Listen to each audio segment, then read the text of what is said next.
पुनः प्रभातं पुनरेव शर्वरी, पुनः शशांकः पुनरुद्धते रवि। 2 वर्ष के अंतराल के उपरांत आज पुनः मैं माननीय श्री ओम जी बिरला, अध्यक्ष लोकसभा, तथा विशिष्ट अतिथि श्री बिबेक देबरॉय जी, अध्यक्ष प्रधानमंत्री आर्थिक सलाहकार परिषद, परम पूजनीय स्वामी गोविंद देव गिरी जी का तथा सम्मानीय पधारे हुए सभी अतिथिगण का सिंघल फाउंडेशन की ओर से कार्यक्रम में हार्दिक अभिनंदन व स्वागत करती हूँ।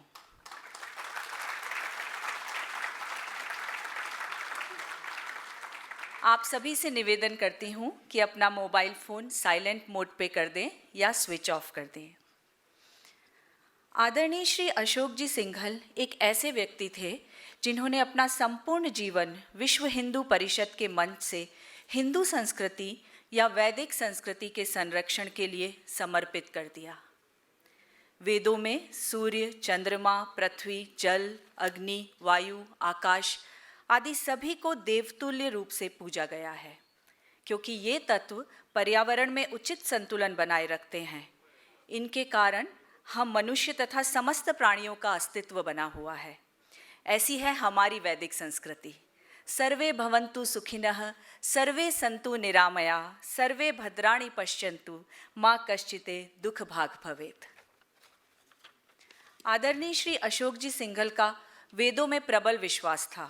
वे चाहते थे कि संपूर्ण विश्व को वेदों की शक्ति, ज्ञान व मनीषा का लाभ अपने दैनिक जीवन में मिले। उनके इस योगदान को सदियों तक नहीं भुलाया जा सकता है।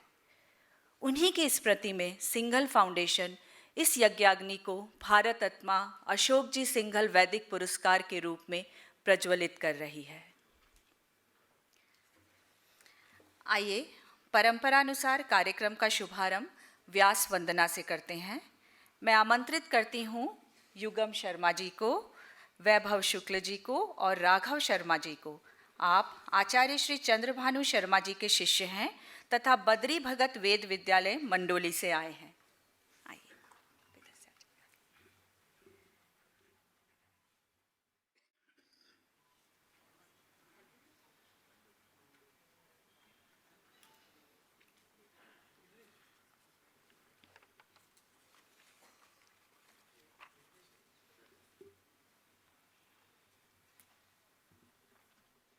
गुरुकुल कलह कथाति विचित्रा, सुमधुर भगवद गीता मंत्रा, भागवती गाथा च पवित्रा, त्वया गुम्फिता सुकवि गुरो, त्वया कवि गुरो, जय निगमागम कल्पतरो, नमो नमस्ते व्यास गुरो, जय निगमागम कल्पतरो, वेदारण्यक समारोपणम् उपनिषदमृतो दधि निर्मथनं, पुराणमन्दिर परिनिर्माणं, त्वया कृतं हे जगद्गुरो, त्वया कृतं हे जगद्गुरो, जय निगमागम कल्पतरो, नमो नमस्ते व्यास गुरो, जय निगमागम कल्पतरो, अचतुरवदनो विश्वविधाता, द्विभुजो हरिरसि परिपालयिता, अभालनयनो शिव संहरता, त्वमेव भगवन् विश्वगुरो, त्वमेव भगवन् विश्वगुरो, विश्वगुरो जय निगमागमकल्पतरो नमो नमस्ते व्यासगुरो जय निगमागमकल्पतरो विश्वं सकलं व्यासोच्छिष्टं श्रेष्ठवचनमिदमर्थविशिष्टं सत्यं तथ्यं महतामीष्टं सकलगुरूणामादिगुरो सकलगुरूणामादिगुरो जय निगमागमकल्पतरो नमो नमस्ते व्यासगुरो जय निगमागमकल्पतरो जय निगमागमकल्पतरो नमोऽस्तु वेदव्यासाय यस्य वाङ्मयतेजसे सबाह्याभ्यन्तरं विश्वं सञ्जातं जनगोचरं सबाह्याभ्यन्तरं विश्वं सञ्जातं जनगोचरम्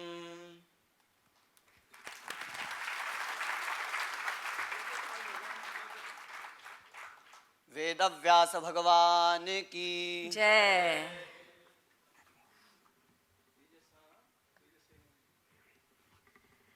आपका बहुत बहुत धन्यवाद इतनी सुरमय और भक्तिपूर्ण प्रस्तुति के लिए।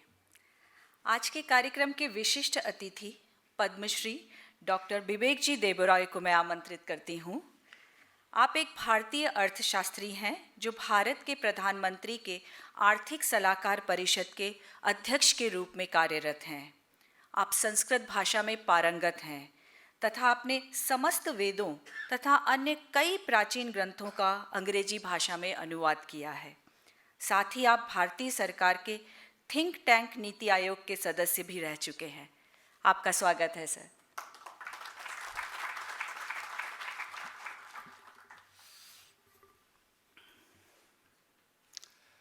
सर्वेभ्यः नमः।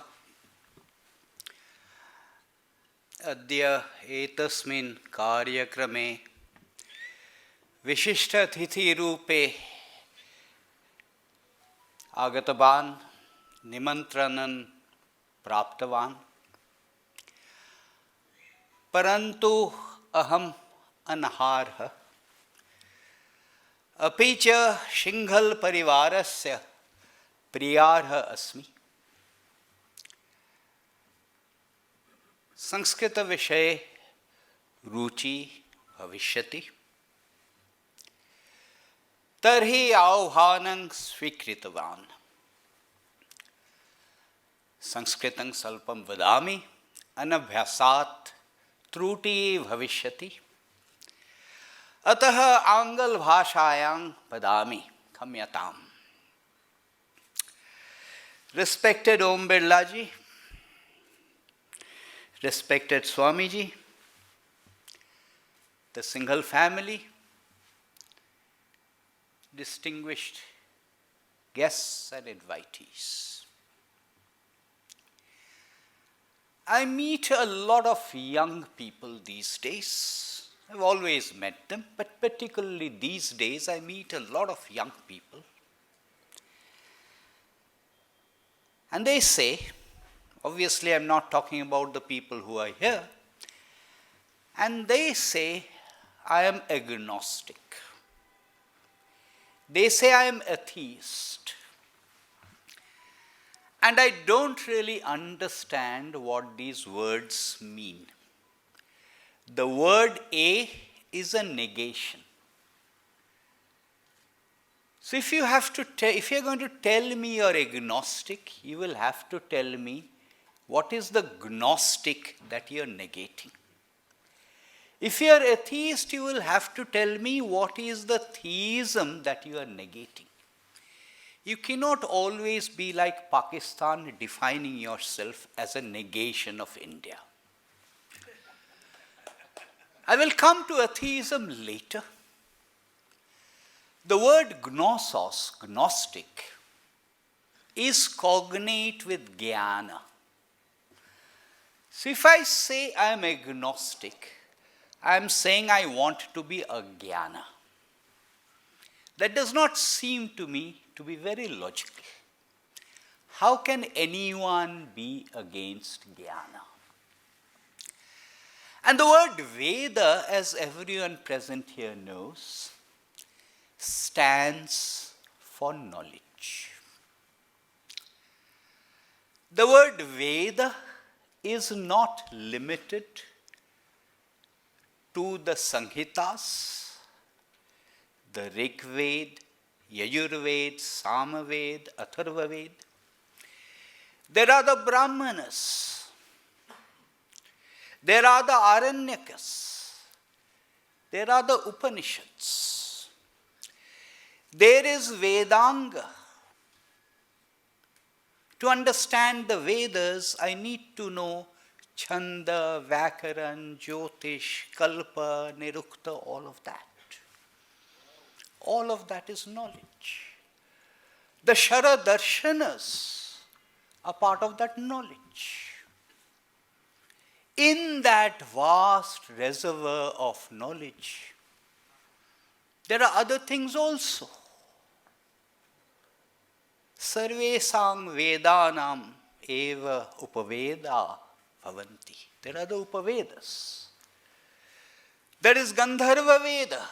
There is Ayurveda. There is Dhanurveda. How can I be against all of this? There are 14 Manvantaras in a Kalpa. We are in the 7th Manvantara, Vaivasat Manvantara.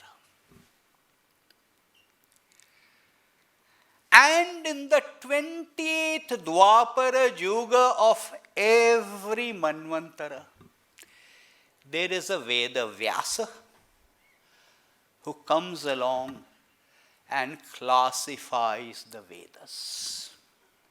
The Vedas are apaurushya. They did not have a human composer. They were revealed to the rishis. And I'm constantly surprised that people outside, not people in this room, do not realize that there were many rishis who were ladies. So the Vedas were revealed.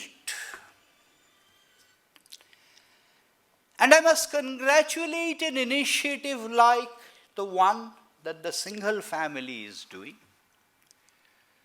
because it is our responsibility to preserve the Vedas. They came down through oral transmission.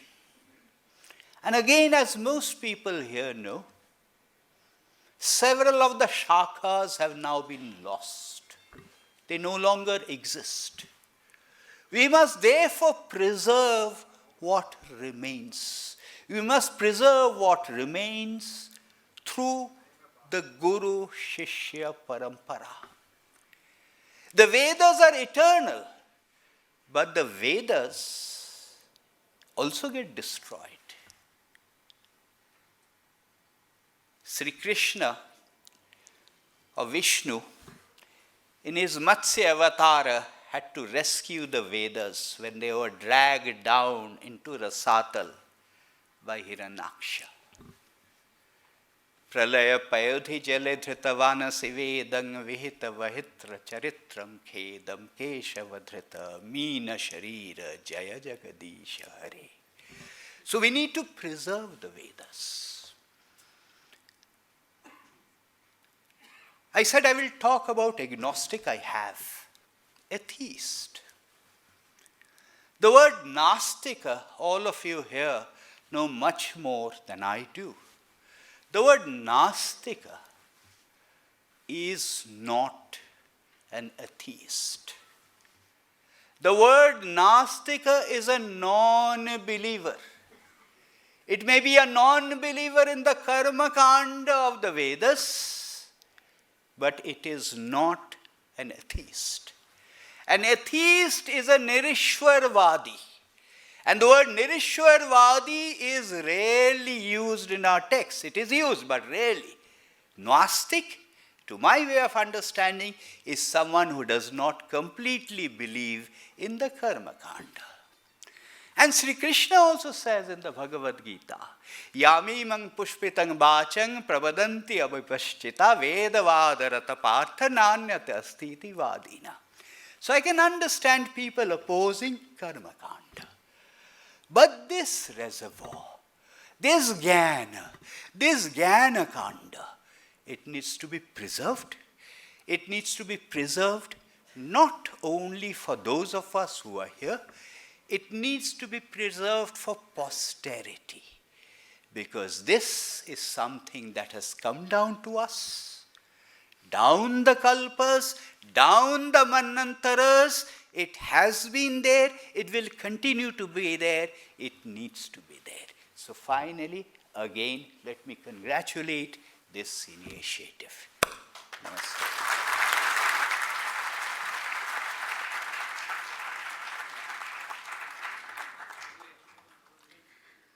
आपका बहुत बहुत धन्यवाद देबरॉय जी।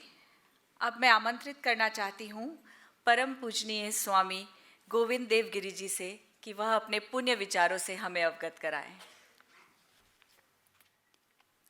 वर्णानाम अर्थसंघानाम रसानां छंदसामपि मंगलानां च कर्तारौ वंदे वाणी विनायकौ नमामि सद्गुरुं शांतं सच्चिदानंद विग्रहं पूर्ण ब्रह्म परानंदम ईशमानंदि वल्लभम प्रपन्न पारिजाताय तोत्रवेत्रैकपाणये ज्ञानमुद्राय कृष्णाय गीतामृतदुहे नमः माधुर्यरसकल्लोलां शिवशक्त्यैकरूपिणीं अमृतानुभवार्थाय वन्दे ज्ञानेशनन्दिनीं यस्य वेदमयी वाणी यस्य देवमयी तनुः यस्य ब्रह्ममयी दृष्टिः स गुरुः पातु मां सदा आपदामपहर्तारं दातारं सर्वसम्पदां लोकाभिरामं श्रीरामं भूयो भूयो नमाम्यहम्।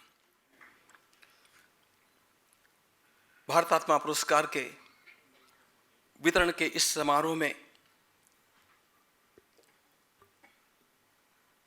आज मैं उपस्थित होकर के अपने को बहुत बहुत आह्लादित अनुभव कर रहा हूं। बाकी विषयों का मेरा आनंद तो मैं बाद में कहूंगा, लेकिन आज मेरी यहां पर आने की सबसे बड़ी कमाई यह है कि आज विवेक जी को सुनने का सौभाग्य मुझे प्राप्त हुआ।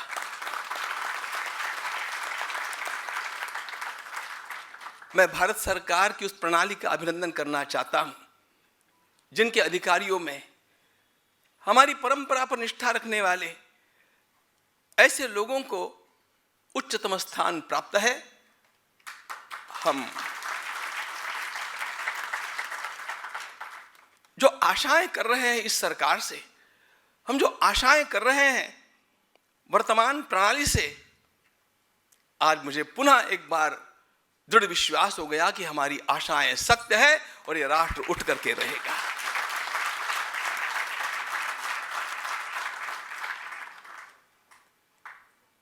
परम सम्माननीय बिरला जी को यहां पर पुनः एक बार देख करके भी मैं बहुत आनंदित हूं। वह इसलिए कि स्वयं उन्होंने समय निकाल करके पधार करके पानीपत के वेद विद्यालय का लोकार्पण अपने मंगल हाथों किया था। और इतना ही नहीं, उस दिन उन्होंने जो ट्वीट किया था वह बड़ा महत्वपूर्ण था, बहुत सुंदर था। वेदों के प्रति और हमारी परंपरा के प्रति उनकी आस्था उसमें से झलक रही थी। आज हम सारे देशवासी धन्य हैं कि हमारे देश के उच्च पदों पर वे लोग विराजमान हैं जो इस संस्कृति के मूलों को भूले नहीं हैं, उनके साथ जुड़े हुए हैं। They have not forgotten the roots of this soil, and that's very important.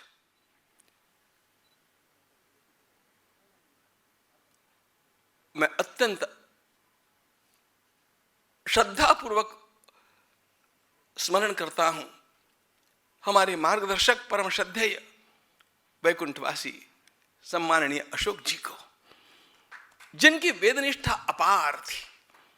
महर्षि वेदव्यास प्रतिष्ठान की संस्थापना के पूर्व मैंने जो पत्र विशिष्ट लोगों से लिखे थे, उसका भाई साहब का उत्तर मैंने अभी तक संभाल करके रखा है, जिसमें उन्होंने ये लिखा कि जो कार्य आपने सोचा है वेदों के लिए, यह इस भूमि का सर्वाधिक महत्वपूर्ण कार्य है, और यदि इस समय राम मंदिर का कार्य मेरे हाथों में नहीं होता तो मैं सारे अन्य कार्यों को छोड़ करके वेद की सेवा के लिए ही समर्पित हो जाता।